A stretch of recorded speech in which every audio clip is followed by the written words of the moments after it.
আমরা সরকারে আসলে আমরা আপনাদের যে ক্ষুদ্র ব্যবসায়ীদের ক্ষুদ্র উদ্যোক্তাদের যে স্বল্প সুদে একেবারে কম সুদে যেন ব্যবসাটা ঋণ দেওয়া যায় এই ব্যবস্থাটা আমরা করবো।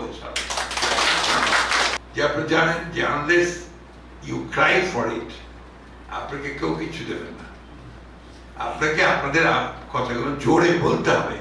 এই যে আজকে এখানে কথা বলছেন, কথা বলতে গিয়ে অনেকে সাইকেল করছেন, কিন্তু সেটা হবে না। আপনার সঙ্গে আমার পার্থক্যটা কোথায়? আপনি ওখানে মানুষ, আমি এখানে মানুষ। কেউ সুযোগ পেয়েছেন, অনেকে অনেক তো লেখাপড়া করেছেন, কেউ সুযোগ পাননি, করতে পারেননি, এই তো। সেই সুযোগগুলো নেওয়ার চেষ্টা করতে হবে।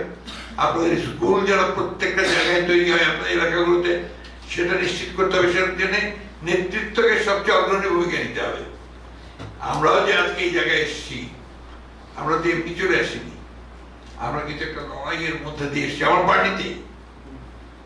পার্টি তো লড়াই করতে হয়, তো পার্টিতে তো সংগ্রাম করতে হয়, কাজ করতে হয়। আর এই যে আজকে দেশে যে পরিবর্তন হয়েছে, এই পরিবর্তন দেখেন কত প্রাইস পে করতে হয়েছে। হাজার হাজার মানুষ মারা গেছে, ছেলেরা মারা গেছে, শিশু মহিলারা মারা গেছে। তার মধ্যে দিয়ে কিন্তু আজকে আমরা এই জায়গায় এসেছি, একটা সুযোগ পেয়েছি, তাই না? তো সেই সুযোগটাকে আমাদের কাজে লাগাতে হবে। এখন আমি আপনাদের উদ্যোগ বিনিয়োগের ব্যাপারে প্রশ্ন করতে চাই। আপনাদের এলাকাগুলোতে কোনো মাইক্রো ফাইন্যান্সের কোনো সংগঠন নাই? ক্ষুদ্র ঋণ আছে? সেগুলো কি অ্যাক্টিভ?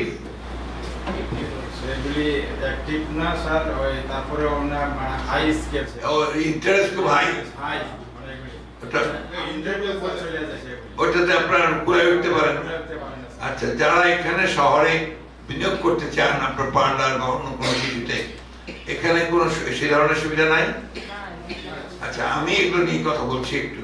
আমি ইতিমধ্যেই আপনার অগ্রণী ব্যাংকের চেয়ারম্যানের সঙ্গে কথা বলেছি। আপনার এই মিটিং এর মধ্যে বসেই উনি আপনাদেরকে একটা সময় দেবেন। আপনার 5 জন উদ্যোক্তা, যারা উদ্যোক্তা তারা নামটাম ঠিক করে ফেলেন।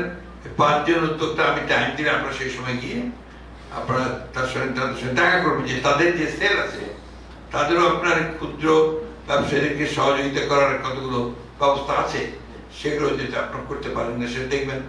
আর আমরা সরকারে আসলে আমরা আপনাদের যে ক্ষুদ্র ব্যবসায়ীদের ক্ষুদ্র উদ্যোক্তাদের যে স্বল্প সুদে একেবারে কম সুদে যেন ব্যবসাটা ঋণ দেওয়া যায় সেই ব্যবস্থাটা আমরা করবো। আমাদের দলের প্রতিষ্ঠাতা শহীদ জিয়া রহমান, তার কাছ থেকে আমরা অনুপ্রেরণা নেই। তিনি যখন আসলেন, দায়িত্ব নিলেন, আমার এখন মনে আছে উনি যে এলাকাগুলো অনুন্নত এলাকা সেগুলোতে ব্যবসা করার জন্য 2% ইন্টারেস্ট করেছিলেন। আমার রাজশাহীতে আপনার খুব পেছনে পড়া ছিল রাজশাহী বিভাগ, তিনি বললেন রাজশাহী ডিভিশন ডেভেলপমেন্ট বোর্ড করলেন। সেই ডিভিশন ডেভেলপমেন্ট বোর্ড 2% ইন্টারেস্টে লোন দিল, এবং তখন অনেক আপনার উদ্যোক্তা শিল্পপতি তৈরি হয়ে গেল। এটা ঋণটা সবচেয়ে বড় সমস্যা। আমি আপনাদের কথা দিচ্ছি যে আমরা এই বিষয়গুলো নিয়ে অবশ্যই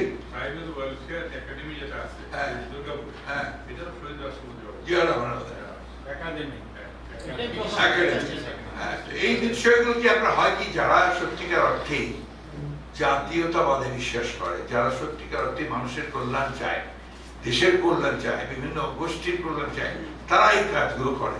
কিন্তু যারা শুধু লুটতে চায়, যারা লুটে নিতে চায়, দেশের গায়ে বিদেশে পাচার করে, তারা এগুলো করতে চায় না। বিভেদ সৃষ্টি করে রাখে, বিভাজন সৃষ্টি করে রাখে, দিয়ে জাতির মধ্যে আপনার ডিভিশন তৈরি করে। আর এর মধ্যে দিয়ে কিন্তু আমরা আমাদের সত্তাকে হারিয়ে